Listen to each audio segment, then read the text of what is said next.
Hi, my name is Sandra. We're going to do a practice today with Esther. Thank you, Esther, for demoing. And we're going to work with the shoulders today to bring alignment to the shoulders and the upper back so you can either get rid of any pain that you might have or to just create opening and more strength, more power to the upper back and the shoulders. So Esther, could you come and stand with your right hip to the wall and stretch your right arm out and place your fingertips on the wall? Yeah.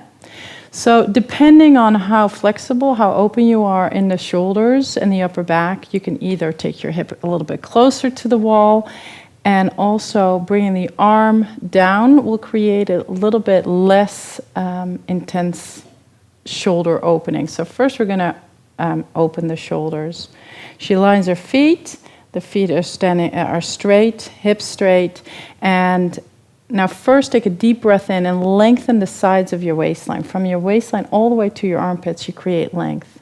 Excellent. Yeah, you can take a couple breaths to do this.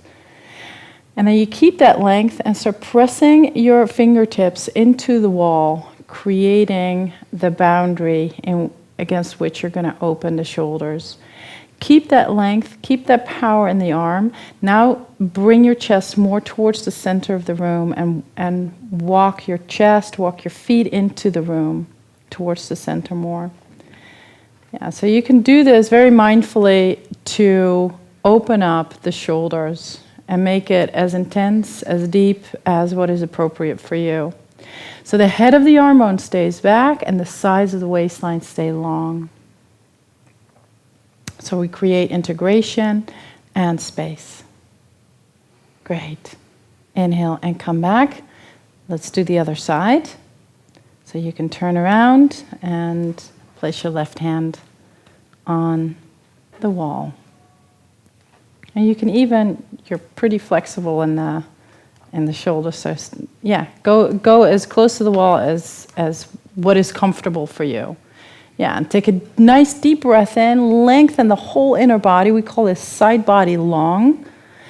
Keep that. Head of the arm bone goes back towards the back of the body, and then you rotate your chest, your feet in towards the room. Yeah, and even Esther, even take your head back as you walk in. Yeah, so we want to keep length in the front, we want to keep length in the back. That's great. And just take nice deep breaths here. And open yourself up. And inhale, come back. Good, and release the arm. Thank you. And then you can place the fingertips high on the wall, so above your shoulders. Yeah, there you go. So you create nice space for yourself. Feet are again parallel, hip width apart, and then bend the knees. So come to a Utkatasana variation. And she's doing this quite beautifully already. She's press the fingertips into the wall. The side body again stays long. And now take the shoulder blades more deeper onto the back of your body. I have really cold hands, I'm sorry. That's all right. Good. So when we take the shoulder blades deeper onto the back, the heads of the arm bones are more integrated and more stable. The shoulder joint is a very shallow joint. Good. So you can even play with it a little bit and back off a little bit. So press, yes. And now you can see she's really squeezing her upper back, keeping the forearms lifted away or moving away from the wall. Her upper arms are lifting away from the wall. And that makes it easier to take her shoulder blades onto her back. That's excellent. Good. Inhale and come up to standing. Yeah. And place your hands now a little bit lower and come to an L position at the wall. So you walk the feet back.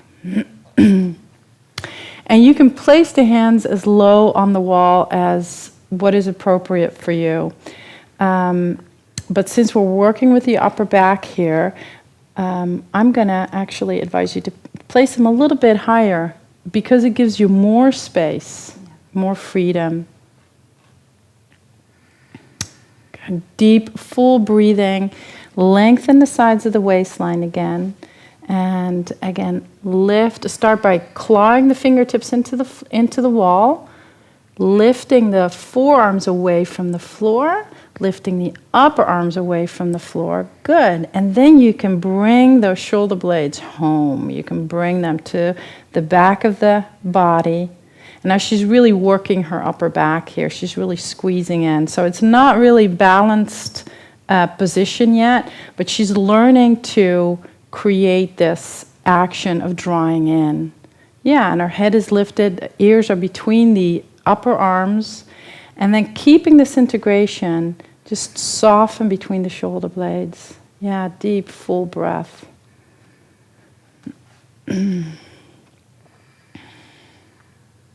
inhale, look up at the wall and walk the feet towards the wall. Good. So that's another great way to open up the shoulders, to open up the upper back, and to create power there. Good. Let's come to the mat now. Okay, so we're going to start on hands and knees. When we work on the floor compared to the wall, the floor is going to be a little bit more weight-bearing, is going to be more weight-bearing. So, but the principles stay the same. We want to lengthen the side body, keep the space there, and move the heads of the arm bones back. There you go, and she does a beautiful job. So the heads of the arm, this is the head of the arm bone right here, and that moves to the back of the body. And then the heart can soften here, and this brings alignment. Good. Take a nice deep full breath and fill up that space between your shoulder blades. So let it get it rounded a little bit, and that's fine. Good. There you go. Beautiful. Spread the fingers evenly, claw the hands into the floor, make the arms strong. Yeah, and again, fill this part up between the shoulder blades again. There you go. Keep that full, curl the toes under, and inhale and come to downward facing dog.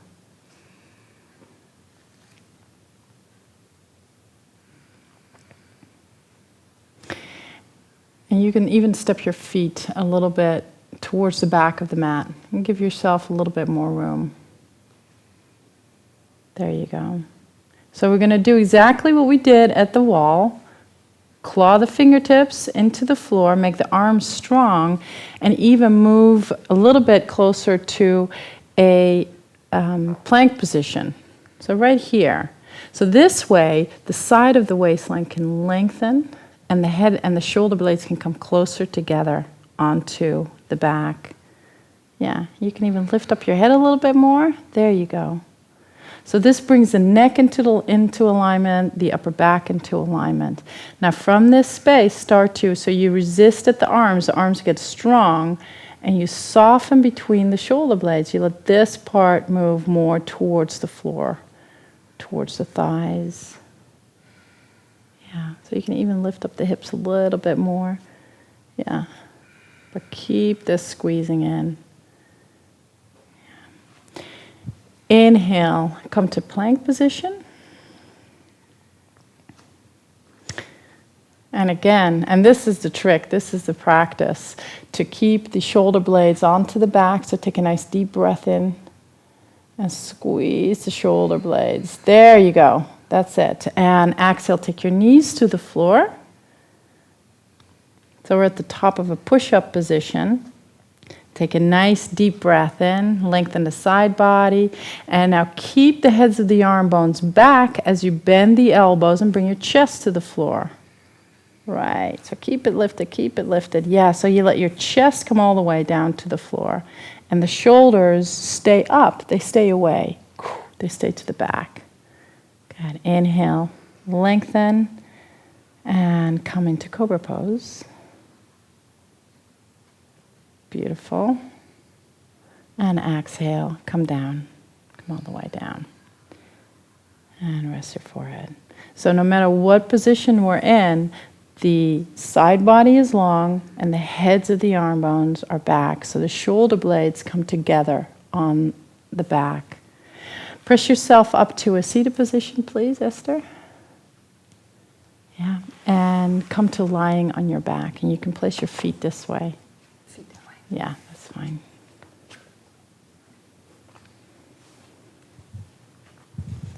Good. This next pose we're gonna do, this next exercise, is one that I learned from a great teacher, Desiree Rumbaugh. She's an Anusara teacher, and it's a very powerful exercise that relieves all sorts of issues in the upper back and the neck and the shoulders. So it's gonna hopefully really help you. Good. So place your feet a little bit closer to your hips. Create the curve in your lower back. So you arch your lower back a little bit and then lengthen the tailbone under. Excellent. Good. Take the heads of the arm bones back. Squeeze your shoulder blades underneath your back. Good. And as you can see, her neck is free. None of the vertebrae of the neck and upper back are touching the floor here. And if you feel that they are, please get a blanket and place it underneath your shoulders. So her eyes are looking straight up in this position, so the back of her head is on the floor. Now bend your elbows, please, and spread your fingers wide. We're going to come into a back bend without lifting the hips up. So the hips are going to stay down. You're going to take a nice deep full breath in and lengthen your side body. So we create opening first. We open up to a bigger source.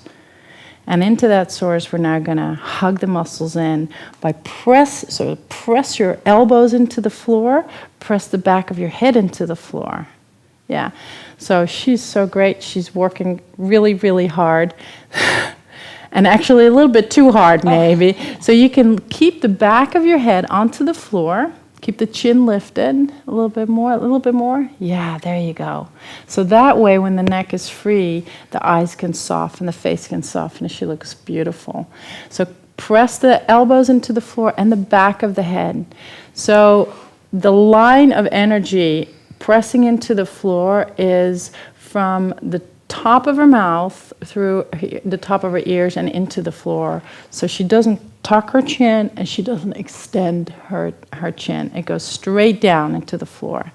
And then really press your elbows into the floor as well. Good. So her arms are getting strong. Her upper back is getting strong. Now press even so hard and squeeze your shoulder blades deeper into your back. The tips of the shoulder blades are pressing up and in. And you can do it so much that even your shoulders come away from the floor. There you go. Now she's good. Lift your chin a little bit. There you go. Keep breathing. A good way when you're doing this at home to check your alignment is to say something while you're in the pose. And if your voice sounds normal, then your alignment is probably pretty good. If you sound like Donald Duck, then get out of the pose and try again. Good. And release. Just rest for a moment. Just rest your arms, your head. Just soften. And then roll to the side. Press yourself up to a seated position. Good, and cross your legs. And just, what's really nice is to just close your eyes here and feel the freedom in the neck, in the upper back.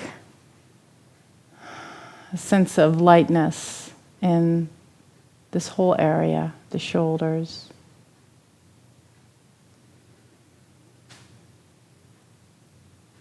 And then open your eyes. Gently. Good. And let's come on to all fours again. And we'll do another downward facing dog. So this position that we just did is also great to strengthen the muscles of the neck if you're going to do inversions like headstand. It's a really good one too. So spread the fingers. Again, find your alignment. Claw the hands into the floor, lengthen your side body, and keep the shoulder blades onto your back. Yeah, and then come up in downward facing dog. And stretch out. Now, the point behind the heart, or the bottom of the heart between the shoulder blades, is where the energy from the hands draw into. So again, lift the heads of the arm bones, squeeze your shoulder blades, and draw from your hands the energy all the way up your arms into the back between the shoulder blades. And then from that point, now extend out. Press your hands deeper into the floor and stretch out and stretch the hips more up. Beautiful. And keep the shoulder blades here. That's it. And that's the trick. That's the hard thing. That's the practice. And come onto your knees. Take your knees wide apart, big toes together, and stretch back to child's pose. And soften and relax.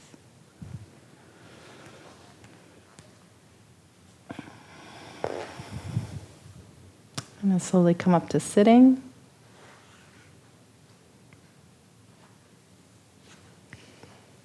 Thank you very much. Thank you, Esther. Thank you. Namaste. Great.